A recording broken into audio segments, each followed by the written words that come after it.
there, this is World News. I'm Miriam Zian and these are the headlines.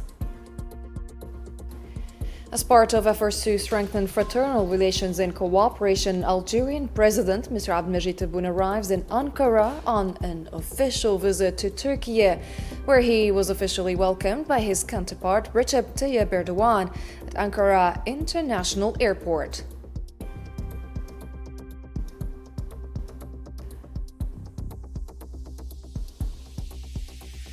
On the 68th day of the U.S. Zionist war on Iran, Tehran is examining a new U.S. proposal to end the war and announce a safe passage through the Strait of Hormuz, while Trump threatens Iran with stronger strikes if no agreement is reached.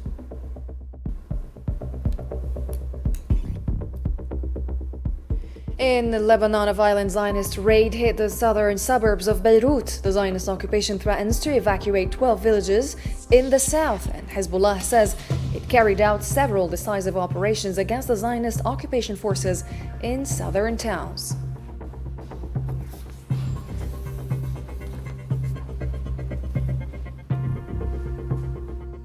Hello there and welcome back. The President of the Algerian Republic, Mr. Abdelmajid Tebboune, left Algiers for Turkey on Wednesday as part of an official visit aimed at strengthening fraternal relations and cooperation between the two countries.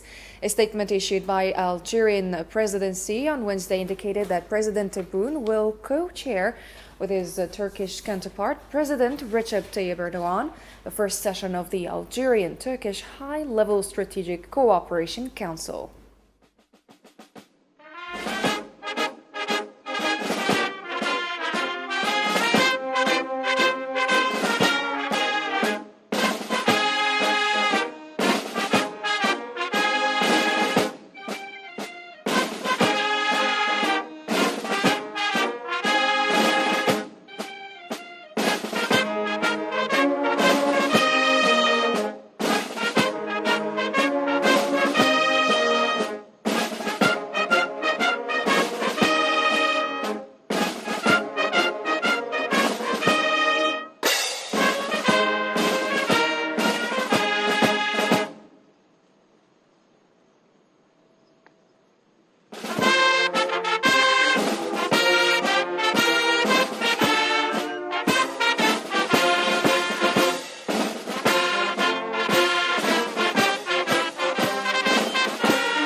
Algerian President Abdelmajid Tebboune was officially received on Wednesday by his Turkish counterpart, President Recep Tayyip Erdogan, at Ankara International Airport.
And following the reception, Algerian President Abdelmajid Tebboune held private talks with his Turkish counterpart, Recep Tayyip Erdogan, in the presidential lounge of Ankara International Airport.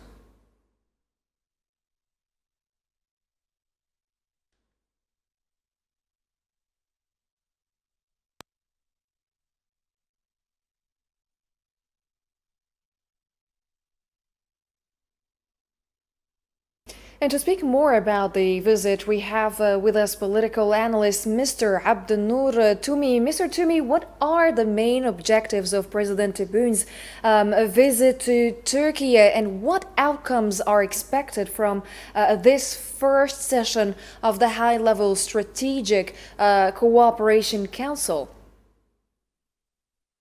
This visit comes in a paradigm shift in the MENA and Gulf region at time of deep political and economic crisis. It's a new balance of power that is shaping the region's alliance, creating a pivotal axis. On this sense, we saw how the new axis that emerged in light of the ongoing illegal war on Iran, and we saw this axis that is constituted by Saudi Arabia, Pakistan, Egypt, and Turkey. So Algeria could be an active or have an active role in this axis because it has an excellent relations with those four countries and those pivotal state and regional power that will definitely sustain and wave a solid web on strategic cooperation. So the Algeria-Turkey relations are in a historic and most robust path as a result of the trust that has been created and built by leaders of the two countries. Toumi. And how far can this already solid relation be elevated in the future, in your opinion?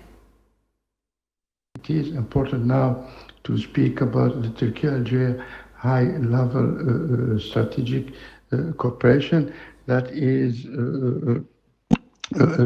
sustained by the Council for this high bilateral framework that bringing the leaders on both countries together. And this cooperation council that goes back to 2 decades ago, and also the presence of Turkish companies that are operating in Algeria that pass 1,400 companies, and also Turkey is Algeria's largest investor in hydrocarbon sector.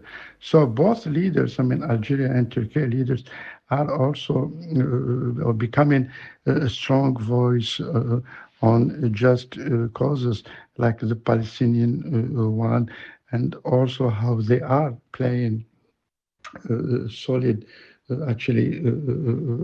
position when it comes to peace and security in the region, and their mediation and reconciliation policies when it comes to crisis. Thank you very much, Mr. Abdenour Toumi, for your time and insights. So the opening of the Algerian products exhibition in Mauritania marks a major step in boosting economic ties between Algiers and Nouakchott, and a clear push toward deeper African integration in line with the shared vision of their leaderships. Marwa Belawar has more. Now a yearly fixture, the event reflects strong historical ties and close neighborly relations, with more than 350 Algerian companies taking part in this year. Under the theme A Stand-in Meeting, Renewed Partnerships, the exhibition signals growing momentum and a shared political will to expand cooperation and strengthen African connectivity. Algeria-Mauritania ties are fast becoming a model for African integration with real results on the ground. That momentum is backed by trade exceeding $400 million and driven by major projects including the Tindouf-Zouirat Road, a key logistics corridor linking Algeria to Mauritania. From there, trade flows extend across West Africa, from Dakar to Freetown, while connecting with a wider trans-Saharan route linking Niamey to N'Djamena and beyond. Cooperation is also expanding across key sectors, including energy, finance, fisheries, pharmaceuticals, and air transport. At the center of this dynamic, the Algerian-Mauritanian Joint Business Council is helping turn partnerships into concrete business opportunities. Together, Algeria and Mauritania are building a practical model of African integration, driven by shared interests and grounded in real economic impact.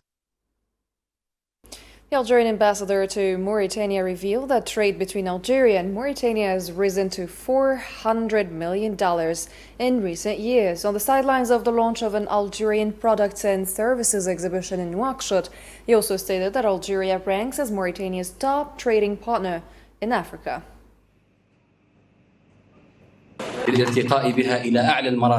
Elevating it to the highest level, thus fulfilling the aspirations of the brotherly Algerian and Mauritanian peoples, as this event confirms the strategic choice of the Algerian state to strengthen its cooperation and partnerships with its brothers on the African continent, especially as the country is currently contributing to major infrastructure projects with a continental dimension, such as the Tindouf-Zouirat Road and the Trans-Saharan Highway, the railway plan. All these achievements have impacted the trade exchange between the two countries, reaching record levels and even exceeding $400 million in recent years. This truly makes Algeria Mauritania's leading African economic partner. For her part, Mauritanian Minister of Trade and Tourism Zainab bint Ahmedna called on Algerian companies to increase their investments in Mauritania and take advantage of the facilities provided by the Mauritanian government. We at the Ministry of Trade and Tourism affirm our readiness to support all serious initiatives aimed at facilitating trade, encouraging investment, and improving the stability of goods. I therefore urge Algerian companies and business people to seize the opportunities offered by the Mauritanian market, given its strategic location open to West Africa and the Sahel region, and the promising prospects it offers in the fields of trade, industry, services, tourism, and logistics.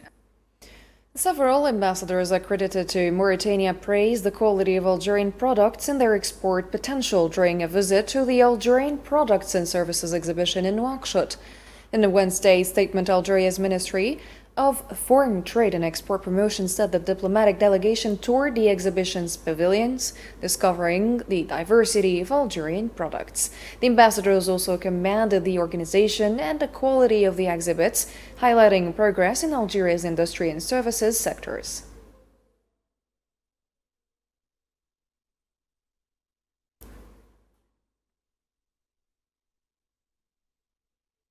Algeria's Secretary of State in charge of the national community abroad, Sofiane Chayeb, inaugurated the country's new Consulate General in San Francisco during a working visit to the United States. According to the Foreign Ministry, the opening was attended by the Consul General and representatives of Algerian community organizations from the Consular District, which covers 19 western U.S. states. The move aims to improve services for the diaspora and expand Algeria's global consular network.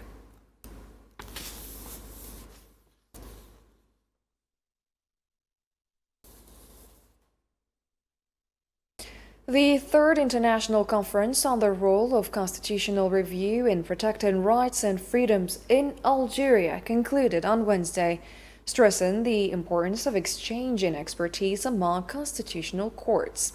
In the final statement, Constitutional Court member Mines Misbah said the event provided an opportunity to examine comparative experiences and reflect on Algeria's progress in constitutional justice, as well as to discuss the role of constitutional oversight in safeguarding rights and freedoms.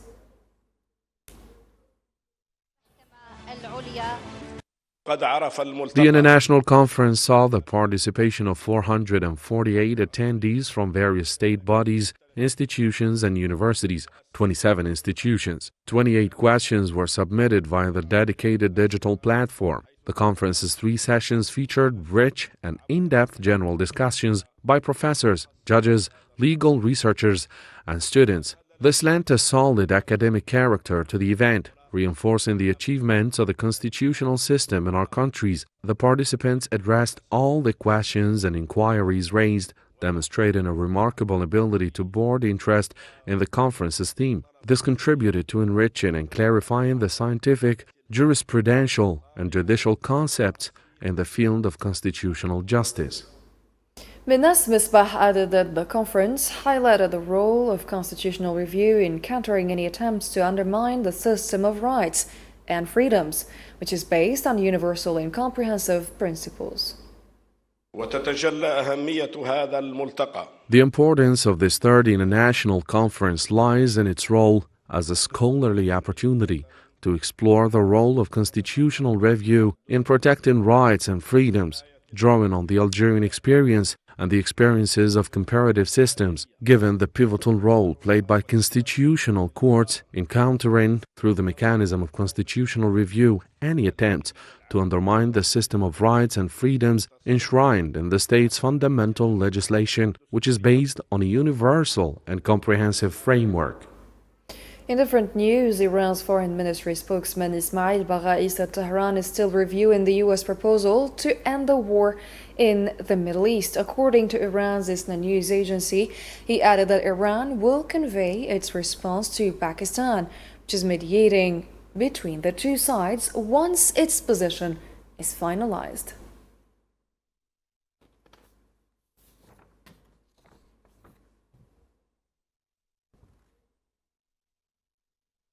Axios reported that the United States and Iran are nearing agreement on a one-page framework to end the conflict, with Washington expecting a response from Tehran within 48 hours.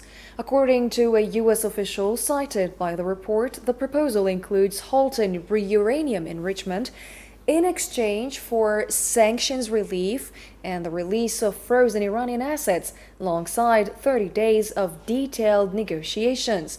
It also provides for stricter inspections, an Iranian pledge not to develop nuclear weapons, and the potential transfer of highly enriched uranium abroad.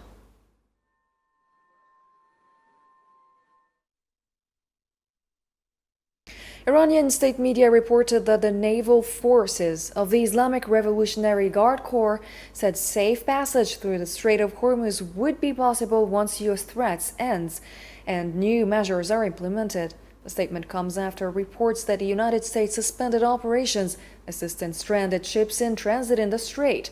The IRGC did not specify the new measures, but thanked ship owners and crews for complying with Iranian regulations while crossing the waterway.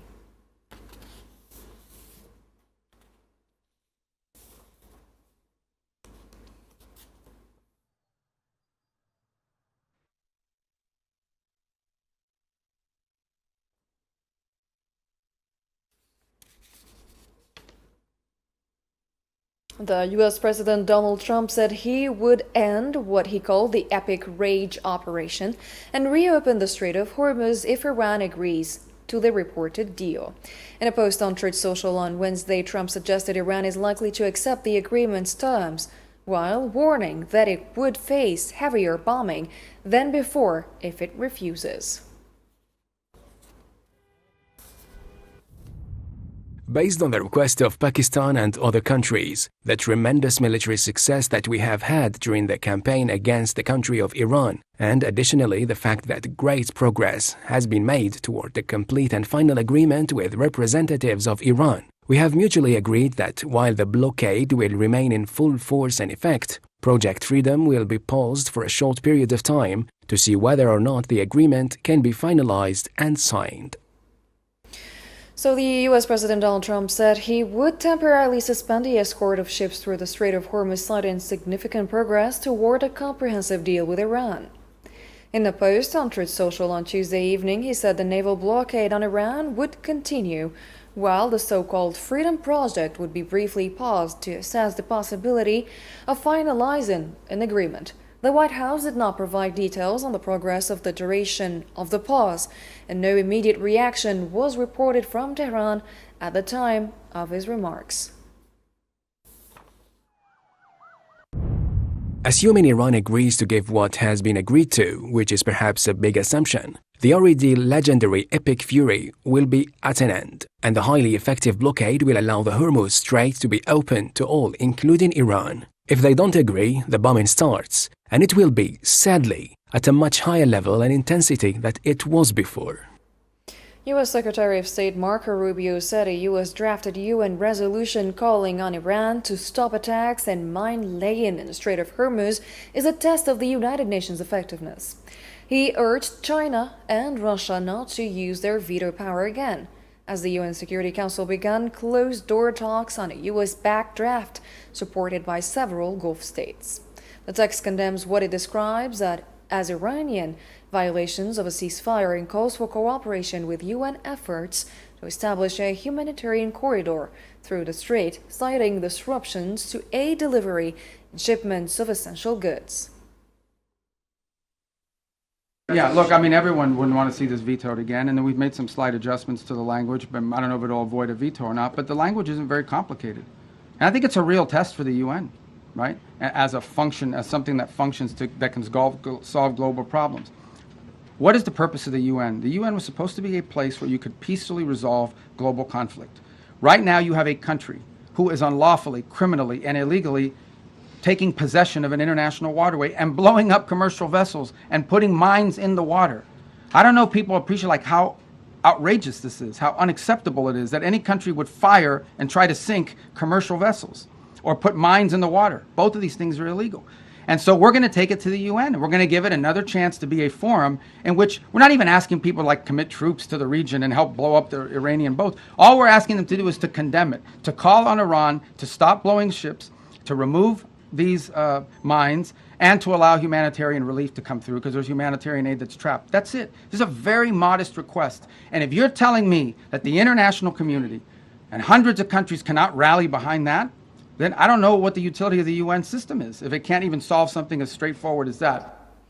And Rubio also stressed the need to impose sanctions on Iran over its actions in the Strait of Hormuz, warning that the failure to do so would, in his view, encourage similar behavior in other regions around the world. We're serious about our sanctions.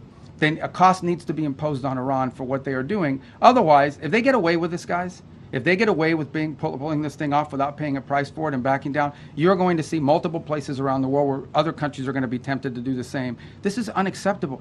Again, I want to reiterate the point. We keep arguing back and forth about the war and the shooting and this and that and the other. These guys have shut down an international waterway. The Straits of Hormuz do not belong to Iran.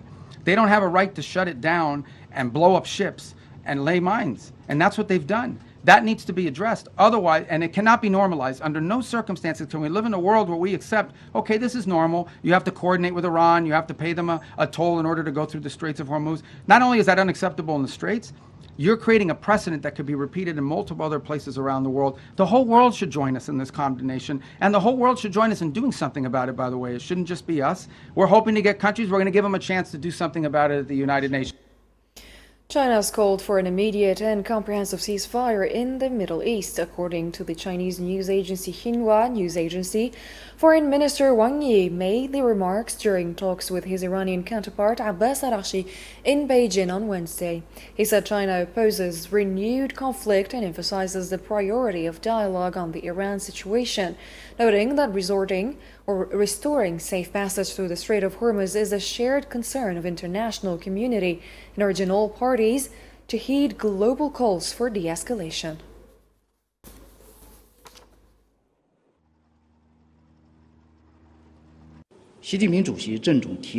President Xi Jinping solemnly made the 4 propositions on safeguarding and promoting peace and stability in the Middle East, which has been positively echoed by the international community. The current regional situation is at a critical stage of whether the conflict could end or not. China believes that bringing about a full stop of hostilities is of utmost urgency. A relapse in fighting must be avoided, and sticking to negotiations is highly important. And the Zionist army warplanes carried out heavy strikes on residential buildings in Beirut's southern suburbs. Local media reported on Wednesday that an Israeli naval vessel also targeted an apartment with 3 missiles in the Harat Hreik area of the southern suburbs of Beirut. The attack reportedly resulted in fatalities and several injuries.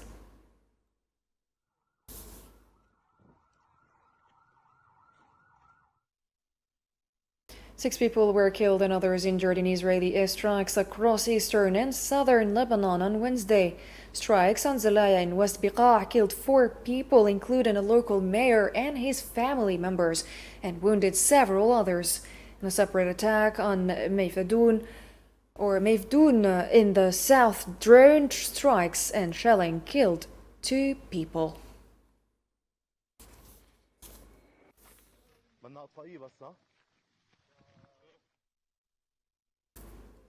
Israeli forces issued evacuation warnings for up to 12 towns and villages in southern Lebanon. Lebanon's national news agency said urgent notices were sent to residents of several areas.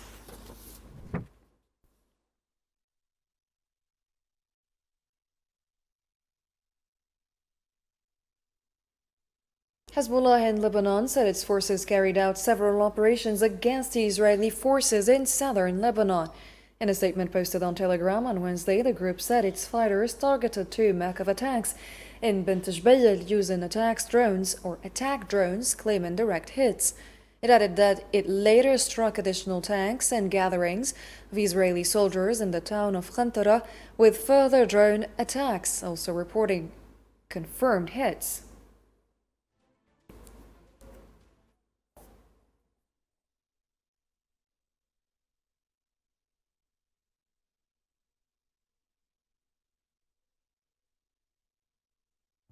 And 2 Palestinians were killed on Wednesday morning from wounds sustained in Israeli strikes on northern Gaza and central Gaza City. Local reports said 1 person died after being shot in northern Gaza, while another succumbed to injuries sustained when Israeli forces targeted a group of Palestinians near Al Jalaa Junction in northwest Gaza City earlier.